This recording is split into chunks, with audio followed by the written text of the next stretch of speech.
excited. Guess what? We are having our first guest for the third season in this UTEL season. Like I once said, we'll be having the 12 days to Christmas edition, and we're starting today's edition with Dr. Opeyemi Odedere, and he'll be sharing his experience on how he started his journey in the non-for-profit. Okay, so we'll be going on a very short break, and when we come back, you meet our guest. Stay tuned.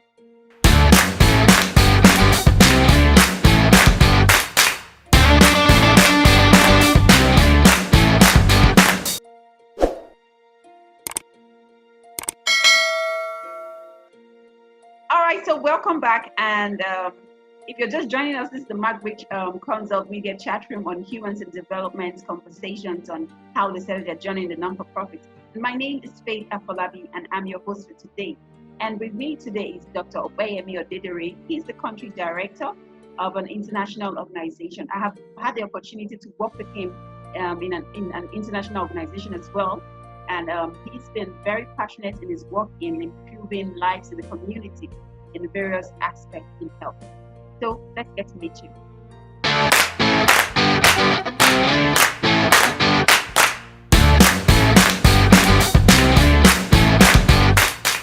Merry Christmas in the first place. Yeah, I wish you the same. I wish you the same. Thank you for having me. The show. All right. So can you tell us, why did you leave the clinicals to come into community development? Well, thank you very much. Very good question. It's I like the fact that you said, why did I leave the clinicals? It wasn't it was not as if I left the clinicals like that, but what I usually tell people is I basically have a combined 14 years experience of both clinical and public health practice, basically. So meaning that within those 14 years, I actually practiced clinical medicine for a while. One of the main reasons why I had to do that was basically because I've always been a person who was very passionate about population health. I always love to see, a kind of impact that affects a large population of people. I mean, that is not to say you don't see the impact of your effort in clinical medicine. You see it, no doubt about that. But of course, you know that when it comes to clinical medicine, we're talking about you having to manage individuals. You manage people per time, basically. The kind of impact you make, it's more or less like a community level impact. And to go a step higher, you're affecting a very large population of people. So this basically became my mantra after a while, after working in clinical medicine for a while.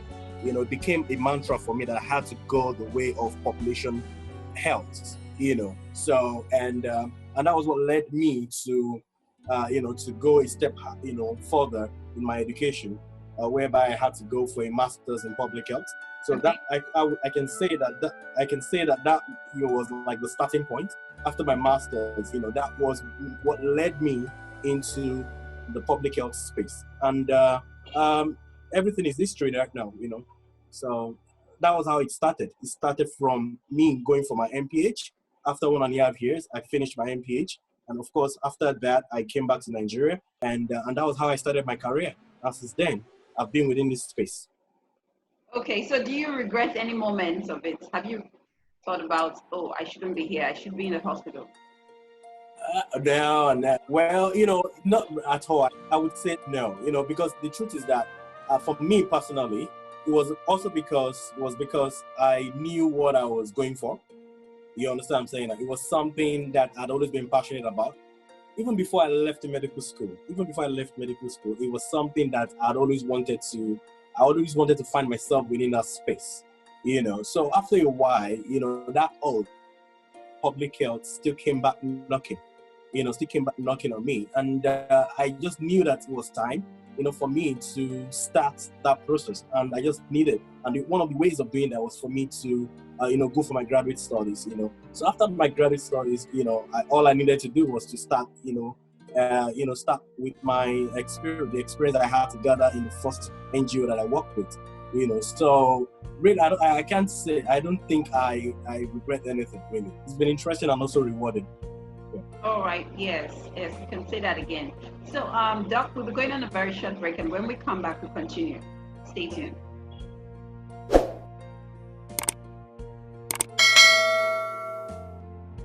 All right, guys, welcome back. This is me, Faith Afolabi, your host on the Margaret Consult, the Christmas edition. It's 12 days to Christmas. Where are you? What are you doing at the moment? Are you with your family or you're alone? Wherever you are, you're welcome to be on this show. We're here to entertain you, enlighten you on how you can set up your profession in a non-for-profit. And you've been speaking with me and Dr. Opeyemi, Country Director of an international organization. So, Doc, before we continue, I'll just ask you a few personal questions, and just like a game. That's 30 seconds.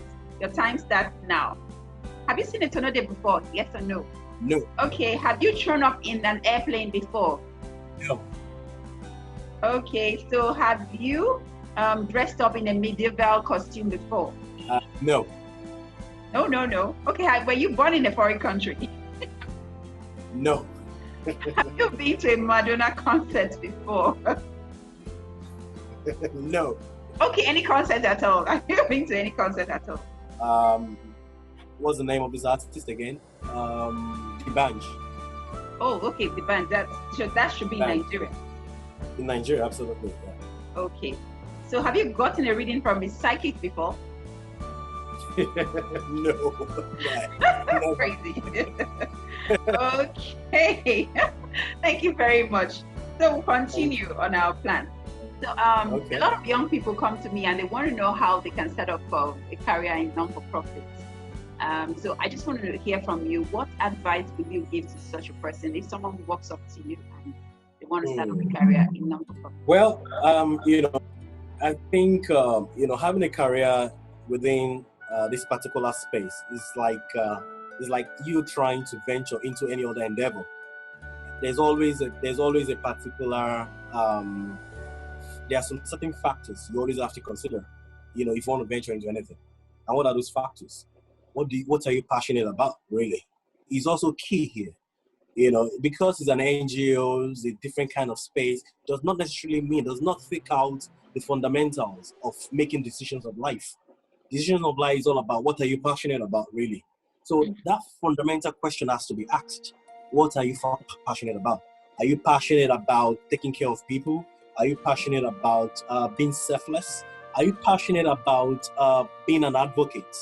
Are you passionate about loving people? Are you passionate about meeting people? Are you passionate about traveling? Those kind of questions have to be asked sometimes. Because the truth is that even at times when you find yourself, let's just say for any reason, you've been lucky enough and you find yourself in that space. And those things I've just asked now, those questions I've just asked now, if your responses are no, after a while, you would start feeling like as if you're in the wrong space. Because the truth is that it basically meant that you probably jumped into that space basically for other reasons that are not very, very important to you. So what I would say is that those fundamental questions have to be answered.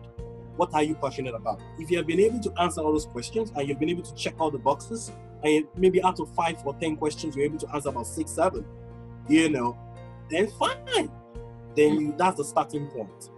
That is the starting point. So now let's move from there and let's start talking about what are your background, what are the things you're doing presently.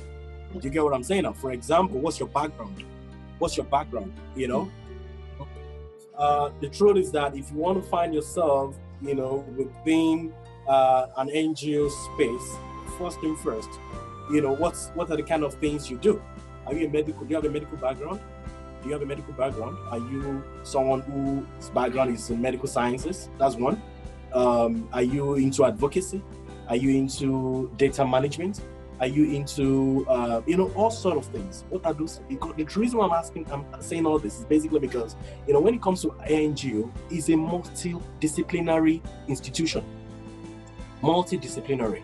In an NGO, you will find what? You will find accountants, you will find financial experts, you will find logistic experts, you will find procurement experts, you will find those people who work in the admin sector, you will find security personnel, you will also find is your area of influence. So those are the kind of things you will not need to think about. For someone like me, I happen to be a program manager. So it basically means that if you want to be a program manager who manages program, definitely you need two basic things.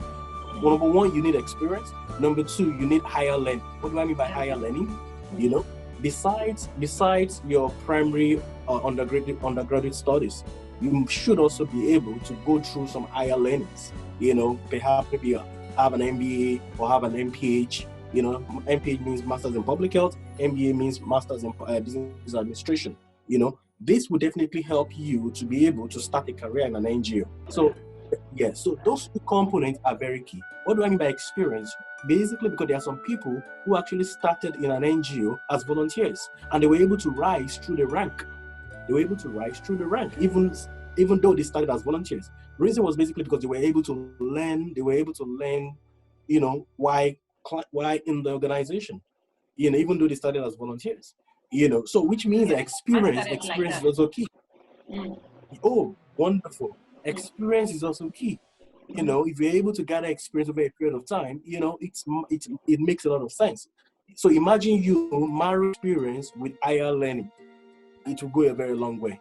So these are the two key important factors. I think it would make someone to do very well or to even start a career in a non-profit organization. Okay. All right. Thank you very much, Doctor. Okay, so I'm sure you are aware of different challenges that are in working for non-for-profits. For example, sometimes you tend to be out of job at some point in your life. So have you been in such time where you were out of job? And if yes, how were you able to handle and was able to move on to another job? So, you know, very good question too as well. Very good question. What normally happens is that it's actually one of the key challenges within this space, this industry. And the reason is basically because most of what we do, you know, they are project based.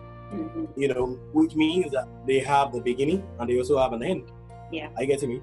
And which is actually a fundamental, is actually something that is, when it comes to project management have the beginning and you also have an end. So it happens all the time.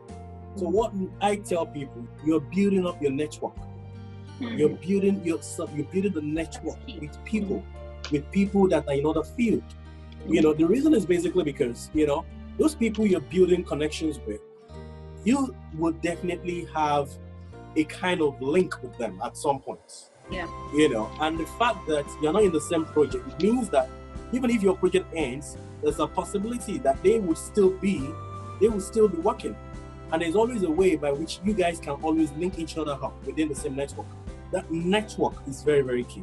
There's always a network of colleagues within the development space to help each other. You know, there's always a way. You know, never lose that. That's number one. Then number two, why the project is going on, why you're implementing the project you're currently on, try as much as possible to always be on the lookout. Try as much as possible to always look on the lookout. You know, to know what's happening in other spaces. You get. So number three is also to ensure that you're building up yourself, building up your capacity. Okay. You know, you're building up your capacity in different, in relevant areas.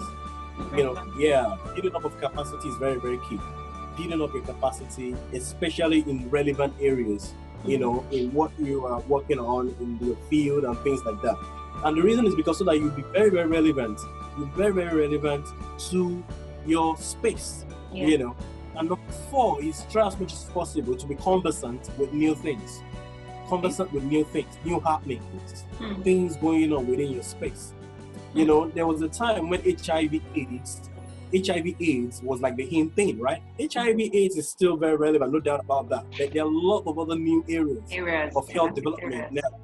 So a lot of interventions out there now, you know, newborn health, maternal health, immunizations and things like that. You know, keeping yourself abreast of these new things, you become, you know, you're making yourself relevant, you know, to the industry and things like that. You know, and another area that I think people should try as much as possible to be conversant with is M&E, monitoring and evaluation. And the reason is because, absolutely, and the reason is because M&E cuts across everything. You get what I mean?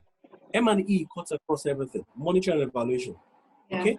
Monitoring and evaluation is the beginning and the end of any project. Okay? You start a project with an M&E, you also end with it with M&E. So it's very, thank you very much. Wow, this has been so enlightening. You said so much. I was actually taking down notes. on things that I have written, and who and ensure that the audience see them at this viewing.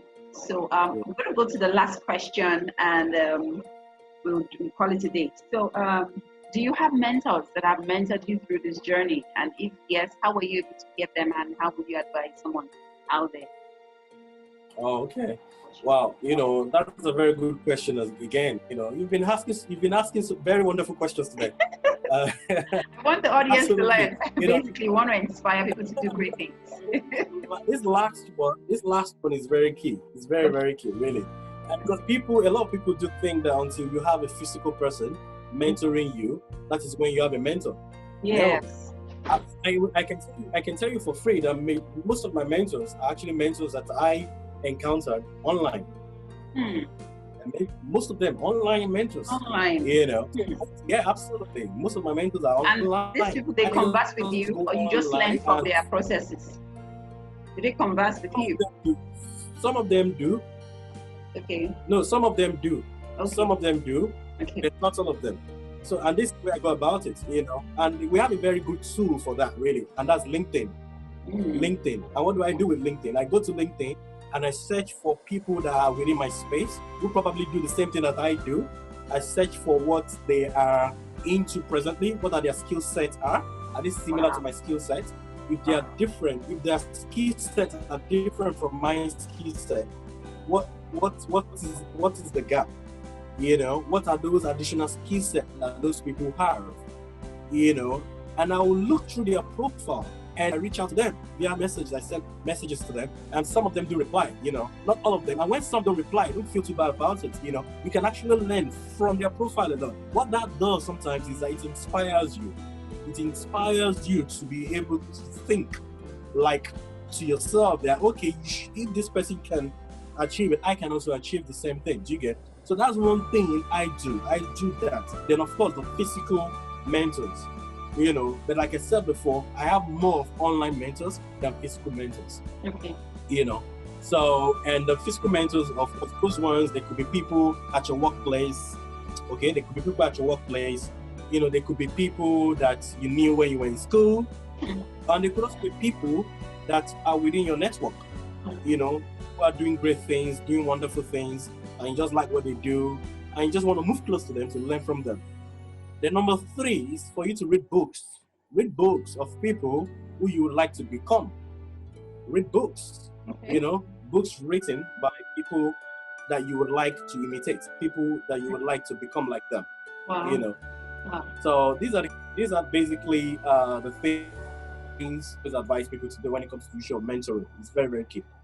Fantastic. Well, this is mind-blowing. In fact, I'm actually going to do an edition on how to get your mentors to get right in your career. So you have given me some tips. I'm going to give you credit, so don't worry when I put up the video. Thank you so much for today. It's been wonderful. It's been wonderful, and we hope you're going to have a wonderful Christmas with your family. So final words for someone out there, just a sentence.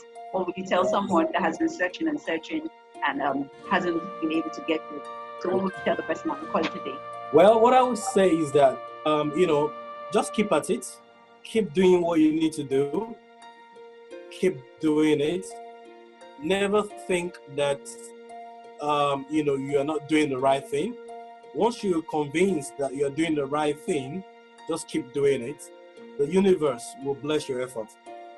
Thank you so much. Okay, guys, you've heard it from the horse's mouth. You've heard it from Dr. Opeyemi Odedere, country director of an international organization here in Nigeria, and how he started his journey from his master's, and he has risen from one point from a program manager and to a country director. So it's feasible, it's doable. Just keep at it. Keep at it and stay tuned on this channel. Subscribe to our YouTube channel. We'll be back tomorrow again for the 11th day to Christmas edition, and this is the 12th day to Christmas. This is the first one, and it's been mind-blowing. Stay tuned and tell your friends, tell them about it. Merry Christmas from everyone in Macbridge, and a Happy New Year.